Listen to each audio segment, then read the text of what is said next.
আসসালামু আলাইকুম। দেশ নিয়ে একের পর এক ষড়যন্ত্র চলছে। খুব ভয়ঙ্কর ষড়যন্ত্র চলছে।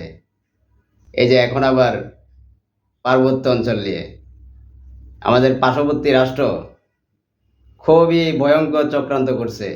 ওইদিকে আবার ভারতীয় মন্ত্রী অমিত শাহর হুমকি, অবৈধ বাংলাদেশিদের এভাবে উল্টো করে ঝুলিয়ে রাখার হুমকি।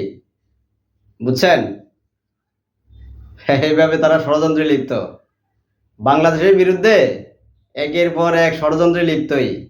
ওই 5 তারিখের পর থেকে হিসাব করে দেখেন এগুলা। যা কিছু হচ্ছে সব কিছুর সাথে ভারত এবং ভারতীয় দালালরা জড়িত।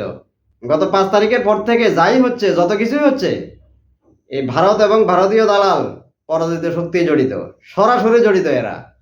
আর এর মধ্যে তো ভারতীয় দালাল মিডিয়াগুলোর উস্কানিমূলক নিউজ আছে।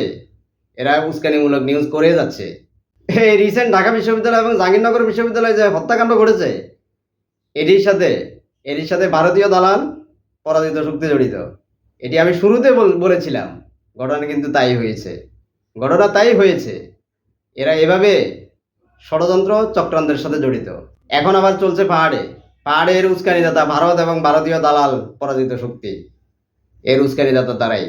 পাহাড়ে বসবাসকারী একটি গোষ্ঠী এই পাহাড়কে জুমল্যান্ড নামে একটা স্বাধীন রাষ্ট্র প্রতিষ্ঠার জন্য পায়তারা শুরু করছে, ষড়যন্ত্র শুরু করছে। আর এই ষড়যন্ত্রের ইন্ধনদাতা পার্শ্ববর্তী রাষ্ট্র ভারত আর এই পরাজিত শক্তি। গত 5 তারিখের পরাজিত শক্তি ভারতীয় দালাল এবং ভারত। ওদের স্লোগান হচ্ছে পাহাড় থেকে সেনাবাহিনী হটাও, পাহাড়কে স্বাধীন করো। এদের কেন এদের পাহাড়কে স্বাধীন করতে হবে, স্বাধীন রাষ্ট্র বানাতে হবে? কেন এরা পাহাড়কে আলাদা রাষ্ট্র বানাতে চায়? কি কারণ? এখানে ভারত এবং ভারতীয় দালাল পরাজিত শক্তি ইন্ধন দিচ্ছে। এটা বুঝতে হবে। এই জন্য এদেরকে, যারা এর সাথে জড়িত, এদেরকে খুঁজে খুঁজে বের করতে হবে। যারা এই সমস্ত ষড়যন্ত্রের সাথে লিপ্ত, এই পাহাড়ে যারা বিশৃঙ্খলা করছে, শান্তি বিনষ্ট করছে, যারাই ষড়যন্ত্র করছে, তাদেরকে খুঁজে খুঁজে বের করতে হবে। এদের প্রত্যেককে খুঁজে খুঁজে বের করে শাস্তির আওতায় আনতে হবে, উপযুক্ত শাস্তির আওতায় আনতে হবে। এরা কাদের ইন্ধনে এগুলো করছে, কেন করছে? সবাইকে সবাইকে খুঁজে বের করতে হবে। দালাল চক্রকে খুঁজে বের করতে হবে। এই পাহাড় আমাদের বাংলাদেশের, আমরা সবাই বাংলাদেশের নাগরিক। কেন তারা আমাদের মধ্যে বিভাজন তৈরি করতে চায়? এর কারণ কি? এই চক্রান্তকারীদের ষড়যন্ত্র রুখে দিতে হবে। চক্রান্তকারীদের চক্রান্ত রুখে দিতে হবে। এরা আমাদের বিরুদ্ধে ষড়যন্ত্র করছে, দেখে নিতে হবে। আমাদের দেশের একটি মহল বলতে চায় এরা নিরীহ, সহজ সরল, এরা নিরস্ত্র, এরা সংখ্যালঘু, এরা নিরস্ত্র নিরীহ। এরা এই সমস্ত অস্ত্র এগুলো কই থেকে পায়? এরা কে দেয়? এদের যোগানদাতা, এই অস্ত্রের যোগানদাতা কে? এদেরকে খুঁজে বের করতে হবে।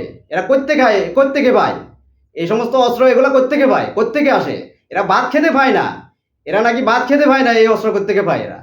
এগুলো খুঁজে বের করতে হবে। এদের এই সমস্ত উৎস, এই সমস্ত সোর্স খুঁজে বের করতে হবে। ওদেরকে বাংলাদেশ সরকার বিভিন্ন কোটা দিয়ে ওদেরকে চালায়, ওরা ভাত খেতে পায় না। তাহলে এরা এই সশস্ত্র কিভাবে হলো? এরা এই যে সন্ত্রাসী কর্মকাণ্ড কিভাবে করে? এরা এই অস্ত্র কোত্থেকে পায়? বাংলাদেশ সেনাবাহিনীকে অনুরোধ করব, এদের এই সমস্ত খুঁজে বের করুন, তন্ন করে খুঁজে বের করুন। এরা এগুলা কোত্থেকে করে, এই সমস্ত কোত্থেকে করে, এদের উৎস কি, সোর্স কি? এদের সোর্স খুঁজে বের করেন।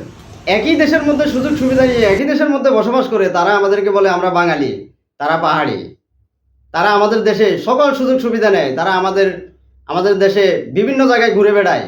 তারা ঘর বাড়ি করে, তারা বসবাস করে, তারা পড়ালেখা করে, সব কিছুই করে। সরকার থেকে সুবিধা নেয়, সরকারিভাবে সুবিধা নেয়, কোটা নেয়, সব কিছু নেয়। তারা আবার আমাদেরকে বলে আমরা বাঙালি, তারা পাহাড়ি। কেন এই বৈষম্য তারা কেন করবে? তারা আমাদেরকে বলে আমরা সমতলে থাকি, তারা পাহাড়ে থাকে। সবই তো আমাদের দেশ। তারা আবার এই সমস্ত বৈষম্য তৈরি করবে কেন? এরা কারা? এদেরকে পার্শ্ববর্তী রাষ্ট্র ইন্ধন দেয়। এদেরকে পরাজিত শক্তি, দালাল চক্র এদেরকে ইন্ধন দেয়। গত 16 বছর এদেরকে প্রশ্রয় দিয়ে আসছে তাদের সুবিধার্থে। তারা ভারত থেকে, পার্শ্ববর্তী রাষ্ট্র থেকে সুবিধা নেওয়ার জন্য, তাদের নিজেদের সুবিধার্থে এই সমস্ত কর্মকাণ্ড করেছে। এই সমস্ত জামালা জটলা বাঁধিয়ে রেখেছে। এগুলা বাইর করতে হবে, এগুলাকে বের করতে হবে, খুঁজে খুঁজে বের করতে হবে। এদের ইন্ধনদাতা এবং এর সাথে যারা জড়িত সবাইকে খুঁজে খুঁজে বের করতে হবে, শাস্তির আওতায় আনতে হবে। আমরা সমতল থেকে পাহাড়ে যেতে হলে আমাদেরকে সেনাবাহিনীর সাপোর্ট কেন দিতে হবে? সেনাবাহিনীর সাপোর্ট কেন লাগবে? আমাদেরকে বিজেপির সাপোর্ট কেন লাগবে? পার্বত্য অঞ্চলে যেতে হলে সেনাবাহিনীর সাপোর্ট প্রয়োজন হয়, বিজেপির সাপোর্ট প্রয়োজন হয়। কেন? এটি কেন লাগবে? সেনাবাহিনী বিজেপির সাপোর্ট কেন লাগবে? এরা কেন পাহারা দিতে হবে আমাদেরকে? কেন এই সমস্ত?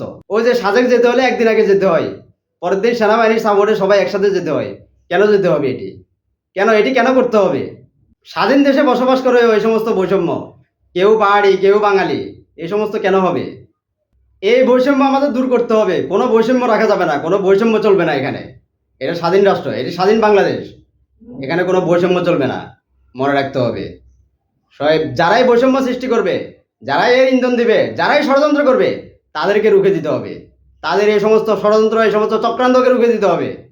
সবাই একসঙ্গে, দল মত জাতি ধর্ম বর্ণ নির্বিশেষে সবাই একসঙ্গে এই বৈষম্য দূর করতে হবে। এই বৈষম্য করতে দেওয়া যাবে না। এই ষড়যন্ত্র, এই চক্রান্তের বিরুদ্ধে সবাইকে রুখে দাঁড়াতে হবে।